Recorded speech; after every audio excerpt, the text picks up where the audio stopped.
एक ऐसा मंदिर जहां आज भी भगवान श्री कृष्ण का दिल धड़कता है। ऐसा मंदिर जो अपने रहस्यों और चमत्कारों के लिए बहुत ही फेमस है। ये मंदिर हिंदुओं के 4 धामों में शामिल है और इसका इतिहास 800 सालों से भी ज्यादा पुराना है। तो दोस्तों चलिए आज की वीडियो में आपको बताते हैं इस मंदिर के बारे में विस्तार से। दोस्तों हम बात कर रहे हैं ओडिशा के पुरी शहर के जगन्नाथ मंदिर के बारे में। ये मंदिर भगवान श्री कृष्ण से जुड़ा हुआ है। इसके रहस्यों की पड़ताल करें तो शायद आपके गले से भी कई बातें नीचे ना उतर पाएं। जगन्नाथ मंदिर का सबसे बड़ा रहस्य ये है कि इसके शिखर पर लगा झंडा हमेशा हवा के अपोजिट डायरेक्शन में लहराता है। वैसे आमतौर पर दिन के समय हवा समुद्र से धरती की तरफ चलती है और शाम को धरती से समुद्र की तरफ। लेकिन आपको जानकर हैरानी होगी कि यहाँ यह प्रक्रिया उल्टी है। अब ऐसा क्यों है, ये रहस्य आज तक कोई नहीं जान पाया है। हर शाम को मंदिर के ऊपर लगे झंडे को चढ़कर बदला जाता है। झंडा भी इतना शानदार है कि जब ये लहराता है तो इसे सब देखते ही रह जाते हैं। झंडे पर शिव का चंद्रमा बना हुआ है। जगन्नाथ मंदिर की चोटी पर एक सुदर्शन चक्र भी लगा हुआ है, जिसके बारे में कहा जाता है कि उसे किसी भी दिशा से खड़े होकर देखें, पर ऐसा लगता है कि चक्र का मुंह उसके ही तरफ है। इसे नील चक्र भी कहते हैं। यह अष्टधातु से बना हुआ है। इस तरह एक और रहस्य ये है कि मंदिर के गुंबद की छाया हमेशा गायब ही रहती है। उसे जमीन पर कभी कोई नहीं देख पाता। मुख्य गुंबद की छाया दिन के किसी भी समय पर भी दिखाई नहीं देती है। इस मंदिर से जुड़ा एक और रहस्य ये है कि मंदिर के ऊपर गुंबद के आसपास अब तक कोई पक्षी उड़ता हुआ नहीं दिखा है। मंदिर के शिखर के पास पक्षी उड़ते नजर नहीं आते, जबकि देखा गया है कि भारत के अधिकतर मंदिरों के गुंबदों पर पक्षी बैठ जाते हैं या आसपास उड़ते नजर आते हैं। इसको लेकर लोकल्स लोगों में ये धारणा है कि जिस भी दिन ऐसी घटना घटेगी अशुभ समय शुरू हो जाएगा। मंदिर के ऊपर से प्लेन उड़ाने की भी मनाही है। मंदिर के अंदर समुद्र की लहरों की आवाज किसी को भी सुनाई नहीं देती है, जबकि समुद्र पास में ही है। लेकिन मंदिर से एक कदम बाहर आते ही समुद्र की लहरों की आवाज साफ सुनाई देने लगती है। इसे शाम को साफ साफ महसूस किया जाता है। इसे भी बेहद आश्चर्य और रोचक के रूप में देखा जाता है। इस मंदिर की रसोई भी सबको हैरान कर देती है। दरअसल यहाँ भक्तों के लिए प्रसाद पकाने के लिए 7 बर्तन एक दूसरे के ऊपर रखे जाते हैं। लेकिन हैरानी की बात यह है कि सबसे ऊपर रखे बर्तन में ही प्रसाद सबसे पहले पकता है। फिर नीचे की तरफ एक के बाद एक बर्तन में रखा प्रसाद पक जाता है। इसके अलावा ये भी कहा जाता है कि यहाँ हर दिन बनने वाला प्रसाद भक्तों के बीच कभी कम नहीं पड़ता। चाहे 10-20 हजार लोग आए या लाखों लोग, सबको प्रसाद मिलता ही है। लेकिन जैसे ही मंदिर का गेट बंद होता है वैसे ही प्रसाद भी खत्म हो जाता है। 500 रसोई 300 सहयोगी के साथ यहाँ पर भगवान जगन्नाथ जी का प्रसाद बनाते हैं। आपको बता दें कि जगन्नाथपुरी मंदिर की तीनों मूर्तियाँ प्रत्येक 12 साल में बदली जाती है और पुरानी मूर्तियों की जगह नई मूर्तियाँ लगाई जाती हैं। मंदिर में मूर्ति बदलने की प्रक्रिया भी बेहद रोचक है, क्योंकि जिस वक्त इस मंदिर की मूर्तियाँ बदली जाती हैं उस समय पूरे शहर में बिजली काट दी जाती है। मंदिर के आसपास पूरी तरह से अंधेरा कर दिया जाता है। मंदिर में किसी की भी एंट्री पर पाबंदी होती है और सिर्फ उसी पुजारी को मंदिर के अंदर जाने की इजाजत होती है जो मूर्तियां बदलता है। मूर्तियां बदलते वक्त पुजारी की आंखों पर भी पट्टी बांध दी जाती है। इसके बाद इस मंदिर में मूर्तियां बदलने का प्रोसेस शुरू होता है। मान्यता है कि जब मूर्तियों को बदला जाता है तब मूर्तियों में से ब्रह्म पदार्थ को निकालकर इन मूर्तियों में लगाया जाता है। ब्रह्म पदार्थ को कृष्ण का दिल माना जाता है। मंदिर के पुजारियों का मानना है कि यह ब्रह्म पदार्थ है जो अष्टधातु से बना है, लेकिन यह ब्रह्म पदार्थ जीवित अवस्था में है। इस ब्रह्म पदार्थ को देखने वाला अंधा हो सकता है या उसकी मृत्यु हो सकती है। इसलिए ब्रह्म पदार्थ को बदलते वक्त पुजारियों की आंखों पर रेशमी पट्टियां बांध दी जाती हैं। वहीं अगर इस मंदिर के बैकग्राउंड की बात करें तो इस मंदिर से जुड़ी एक मान्यता है कि महाभारत युद्ध के 36 साल बाद श्री कृष्ण ने देह त्याग कर दिया। लेकिन जब पांडवों ने उनका अंतिम संस्कार किया तो श्री कृष्ण का पूरा शरीर तो आग को समर्पित हो गया, लेकिन उनका दिल धड़कता ही रह गया। आग कृष्ण के दिल को जला नहीं पाई। पांडव इसे देखकर चकित रह गए। आकाशवाणी हुई कि यह ब्रह्मा का दिल है, इसे समुद्र में प्रवाहित कर दे। पांडवों ने श्री कृष्ण के दिल को समुद्र में प्रवाहित कर दिया। कहा जाता है कि इस जल में प्रवाहित श्री कृष्ण के दिल ने एक लकड़ी के टुकड़े का रूप ले लिया और पानी में बहते बहते ये ओडिशा के समुद्र तट तक पहुंच गया। उसी रात ओडिशा के राजा इंद्रदुमन को श्री कृष्ण ने सपने में दर्शन दिए और कहा कि वो एक लकड़ी के रूप में समुद्र तट पर है। सुबह जागते ही राजा इंद्रदुमन भगवान श्री कृष्ण की बताई हुई जगह पर पहुंचे। इसके बाद उन्होंने लकड़ी को प्रणाम किया और उसे अपने साथ ले आए। इस लकड़ी के टुकड़े से ही बाद में भगवान जगन्नाथ, बलभद्र और सुभद्रा जी की मूर्ति का निर्माण विश्वकर्मा जी ने किया। लकड़ी से मूर्ति बनाने को लेकर भी कहानी बेहद ही प्रचलित है। माना जाता है कि लकड़ी से भगवान की मूर्ति गढ़ने के लिए राजा के सबसे कुशल से कुशल कारीगरों ने प्रयास किया, लेकिन कोई भी लकड़ी में एक छैनी तक भी नहीं लगा सका। तब भगवान विश्वकर्मा एक बूढ़े व्यक्ति के रूप में बड़े ही कारीगर बनकर राजा के सामने उपस्थित हुए। उन्होंने राजा को कहा कि वे इस लकड़ी के लट्ठे से मूर्ति बना सकते हैं, लेकिन उन्होंने राजा के सामने एक शर्त रख दी कि वो तभी मूर्ति बना सकते हैं जब उन्हें 21 दिनों तक अकेले कमरे में रहने दिया जाएगा और उनको मूर्ति बनाते हुए कोई नहीं देखेगा। राजा ने उनकी शर्त मान ली। 20 दिनों तक बंद कमरे से आरी छैनी, हथौड़ी की आवाजें आती रही। लेकिन 21वें दिन राजा इंद्रयुम्न की रानी गुंडीचा अपने को रोक नहीं पाई और वो दरवाजे के पास गई, लेकिन उन्हें कोई भी आवाज सुनाई नहीं दी। उन्हें लगा कि कारीगर मर गया है। उन्होंने राजा को इसकी सूचना दी कि अंदर से कोई आवाज सुनाई नहीं दे रही है। इसके बाद राजा को भी ये लगा कि वो शायद बूढ़ा बढ़ई मर गया है। राजा ने शर्त को दरकिनार करते हुए कमरे का दरवाजा खोलने का आदेश दिया। जैसे ही कमरा खोला गया तो उन्होंने देखा बूढ़ा व्यक्ति गायब था और उसमें 3 अधूरी मूर्तियां पड़ी हैं। भगवान जगन्नाथ और उनके भाई बलभद्र के छोटे छोटे हाथ बने थे, लेकिन उनकी टांगे नहीं बनी थी, जबकि उनकी बहन सुभद्रा के तो हाथ पांव भी नहीं बनाए गए थे। राजा ने इसे भगवान की इच्छा मानकर इन्हीं अधूरी मूर्तियों को मंदिर में स्थापित कर दिया। तब से लेकर अब तक तीनों मूर्तियां इसी रूप में पूजी जाती हैं। वहीं अगर इस मंदिर के इतिहास की बात करें तो सबसे पहला प्रमाण महाभारत के वन पर्व से मिलता है। इसमें कहा गया है कि सबसे पहले सबर आदिवासी विश्ववसु ने नीलमाधव के रूप में भगवान जगन्नाथ की पूजा की थी।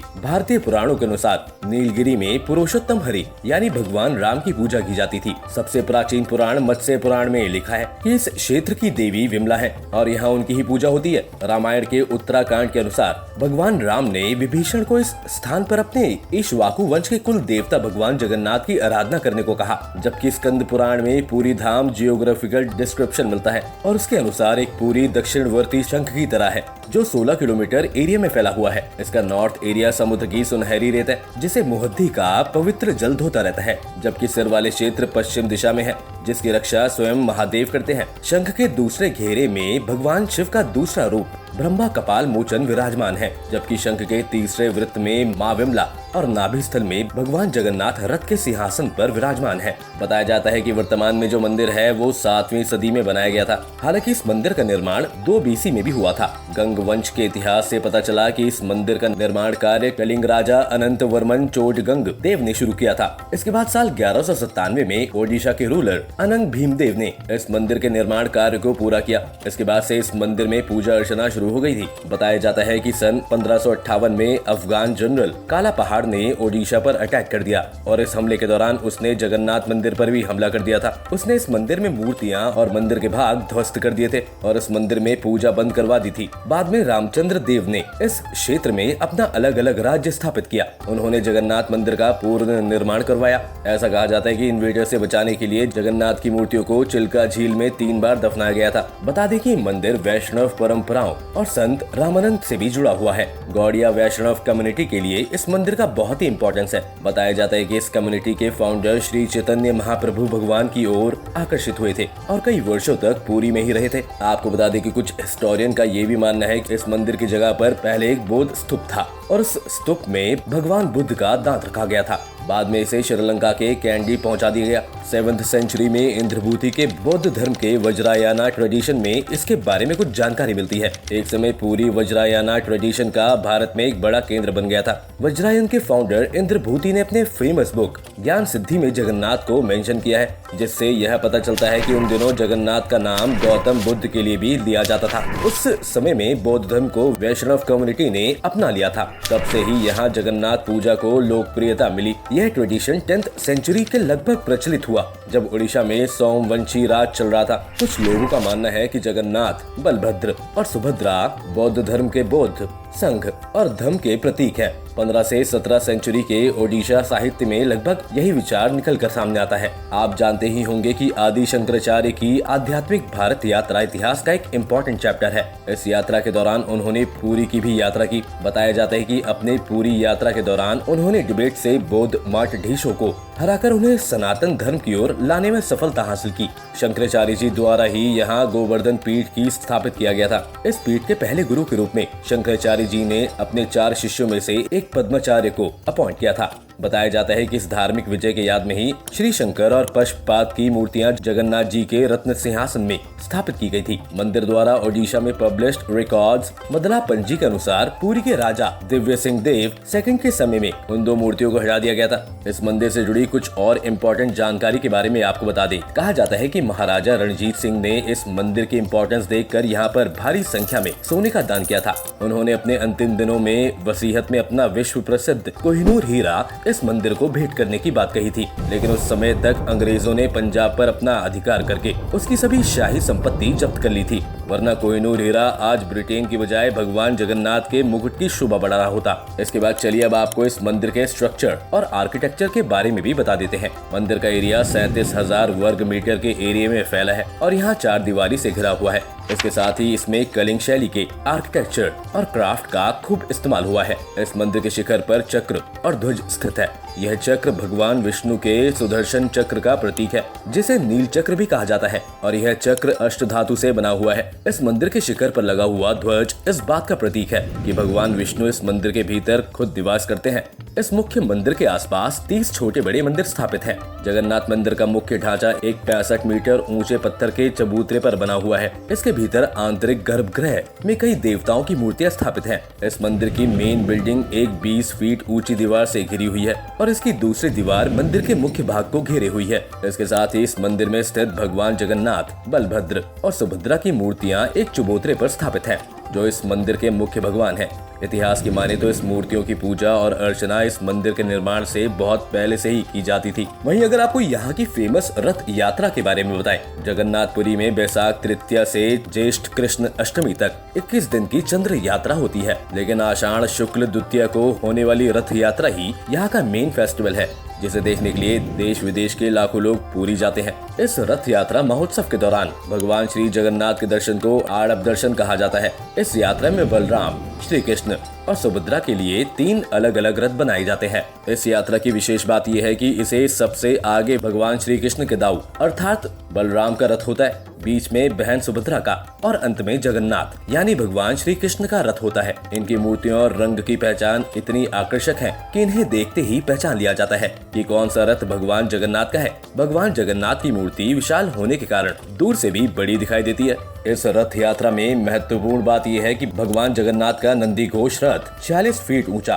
बलराम जी का ताल ध्वज रथ 45 फीट ऊंचा और देवी सुभद्रा का दर्प दलन रथ 44 फीट ऊंचा होता है। बलराम जी के रथ को ताल ध्वज कहते हैं, जिसका रंग लाल और हरा होता है, और बीच में चलने वाले सुभद्रा का रथ दर्प दलन या पदपक्ष के नाम से फेमस है, और भगवान जगन्नाथ के रथ को नंदी घोष या गरुड़ ध्वज कहते हैं। इसका रंग लाल और पीला होता है। पूरी यात्रा के तीनों रथ शुद्ध नीम की लकड़ी के बने होते हैं। नीम की लकड़ी का चयन एक स्पेशल कमेटी द्वारा किया जाता है। रथ यात्रा के लिए रथों का निर्माण काम अक्षय तृतीया से ही शुरू हो जाता है। इन रथों को बनाने में करीब 2 महीने का समय लगता है। हर साल वसंत पंचमी से दशपल्ला के जंगलों में लकड़ी को जुटाने का काम प्रारंभ होता है। इन रथों का निर्माण श्री जगन्नाथ मंदिर के बड़े ही करते हैं। इनको भोई सेवायत गण कहते हैं। 200 से अधिक बढ़ई मिलकर इन 3 रथों का निर्माण करते हैं। इन रथों के निर्माण में किसी भी प्रकार के कील या कांटे या दूसरे किसी मेटल का प्रयोग नहीं होता है। हर साल रथ यात्रा के लिए नए रथ बनाए जाते हैं और पुराने रथों को तोड़ दिया जाता है।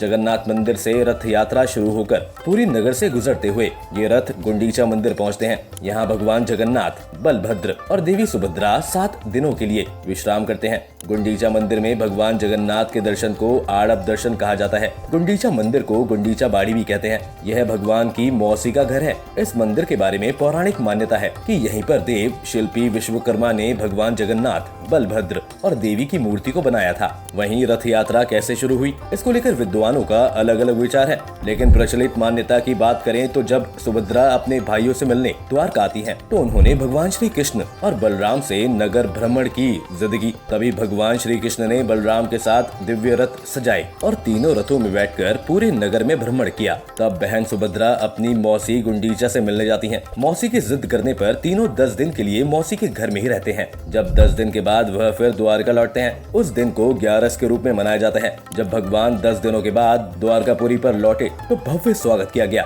उसी दिन से जगन्नाथ रथ यात्रा शुरू होने की कथा प्रचलित है। इसके साथ ही वीडियो में आखिर में जाते जाते यहाँ से जुड़ी कुछ और महत्वपूर्ण जानकारियों के बारे में भी आपको बता देते हैं। कुछ किताबों में और लोगों के बीच फैली कहानियों से ये पता चलता है कि ईसा मसीह सिल्क रूट से होते हुए जब कश्मीर आए थे तो बैथलेहम जाते वक्त उन्होंने भगवान जगन्नाथ के दर्शन किए थे। इस मंदिर के नियम कानून से एक विवाद भी जुड़ा हुआ है, जैसे कि यहाँ पर गैर हिंदू धर्म के लोगों की एंट्री भी बैन है। माना जाता है कि ये बैन कई विदेशियों द्वारा मंदिर और आसपास के क्षेत्रों में घुसपैठ और हमलों के कारण लगाए गए हैं। इतना ही नहीं, जिन लोगों का गैर हिंदुओं से रिलेशन हो उन्हें भी यहाँ दर्शन करने की अनुमति नहीं है।